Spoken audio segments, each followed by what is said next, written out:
Do y'all ever like a game and then nobody talks about it? Well, yeah, I hope for somebody out there they're like, ooh, this guy's talking about it.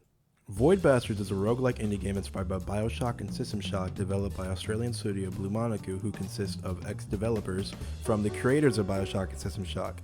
So, it really goes full circle here.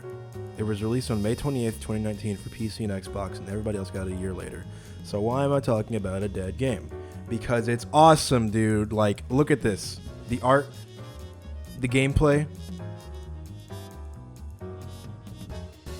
the frustrating feeling of dread from this enemy in this game. I can't tell if I hate it. I really can't. But it's a love-hate relationship, and I'm all for it. So let's start off with,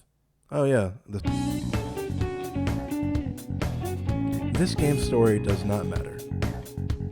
So why am I talking about it? The story follows a prison ship that has been attacked and left for dead by pirates. The onboard AI that's the only survivor decides to wake up prisoners one at a time to go hunting for mundane parts that will hopefully save the ship and everyone with it.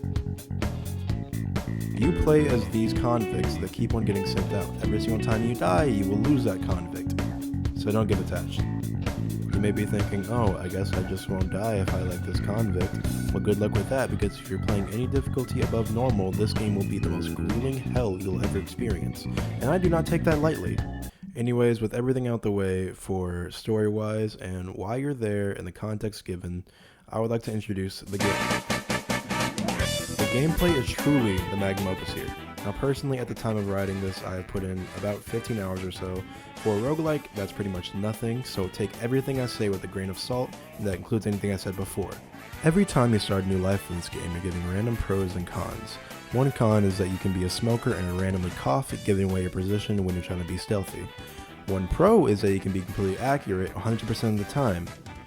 These pros and cons vary differently depending on how bad and severe they will be, but they will always either fuck or make a run, so make sure you get some good pros and cons. In these lives, you'll explore space using the star chart. You'll need to keep a close eye on food and fuel, since you'll need fuel to move and food to live. But the real content here is docking a ship. Each ship is different yet similar, being randomly generated from a base preset. Some ships have more food, some have more enemies, some even have a slot machine. But all in all, these ships will vary to keep the game feeling fresh and new each time you play it. During these docking parts of the game, you can equip different guns and tools to protect yourself against the citizens, what this game calls their enemies, who have all been mutated inside some ways, so story-wise, these people were citizens on this ship and all became what they are now. Essentially a roadblock to stop you in your progress. But make sure whatever you're doing, you do it quickly because you are on a constant timer of your oxygen running low. Some ships have an oxygen reset timer, but that's not always the case. So make sure you know what you're getting into. Do you see that right there? That right there is called the helm. The helm is the only reason why I'm making this review, because if it didn't exist, this game would be terrible. The helm holds all the information to all the items and containers on the map. This tells you where parts are without telling you exactly what the parts are, except for the important part and the fuel you're probably coming for.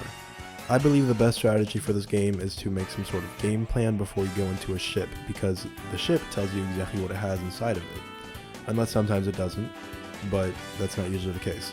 You are able to see all this information on the star map. It tells you what this enemy type is, these items, what part it has, if it has smoke that blocks your vision, fungus that makes you trip harder than Juice WRLD, cameras and security that will come tear you a new one if you're not careful.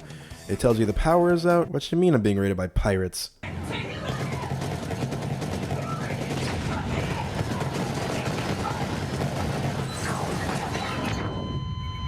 What the fuck?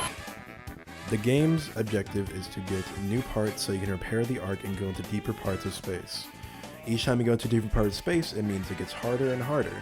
But what does that mean? It means pack your bags and turn around, because one way or another, the game will find a way to kill you constantly. This will be very frustrating, so for any players out there that's having a hard time, trust me, you're not alone. Essentially what this means is that I'm not very good at the game. Your chances will vary. I don't know about y'all, but I'm horrible at this game, but I still love it. And that would mean I'd be on, let me check. Oh, right. I love a game when it's fun. I mean, really, who doesn't? But Void Bastards is already fun, so to even add on to that, the developers decided to make it fun to look at. Games like Elden Ring and Persona immerse you in this world that you're actually riding a spirit horse into a dragon, and that you're actually a teenager that sucks at social skills. Like, come on, that's the most realistic thing I've heard of. The game is in a Doom-like style, with every enemy you'll be fighting being a flat image that turns to the camera. It's a really nice aesthetic and it helps with the game's comic book vibe. But the music, I can say, is pretty enjoyable. Or at least I would say that if every single time you weren't spotted by an enemy, it wouldn't play this funky ass riff each goddamn time. Someone please take me from this purgatory hell. I can't take it anymore. The atmosphere is a really hard thing to set inside of a game, but this game does it so well to where it's almost, well, comical. Every cutscene is in a comic book, the voice acting is all British, and I feel like the UK would just try to colonize the stars too, so I feel like I'm going to count that as realistic. The lighting is just right on the edge of spooky enough to set the mood, but not so much to scare the player. Also, the voice acting is just amazing. The best way I can put it is that it's very funny for its timing. The AI that controls the Ark asks you to get the parts and stuff. Yeah, that guy. He's voiced by Kevin Brighting, also known as the narrator from Stanley Parable. Not to die while action items remain unticked. Stanley worked for a company in a big building where he was employee number 427. I just found that pretty cool. And it's my headcanon that this is what the narrator does in his free time and nobody can tell me otherwise. Alright, let's see here. Oh. What does a fish have to do with this screen? I'm gonna be completely honest here. I've only dipped my toes inside this game, and I want to play it even more after making this video. I didn't even mention anything in the DLC or late game, so take this as an intro. And hey, if you like what you heard, then consider the game if it's on sale, or maybe you're one of those people that use the Steam Key site, I don't really care. I'll only slightly judge you, don't worry. But with that, I have to say thank you for watching, and have a good one. Goodbye.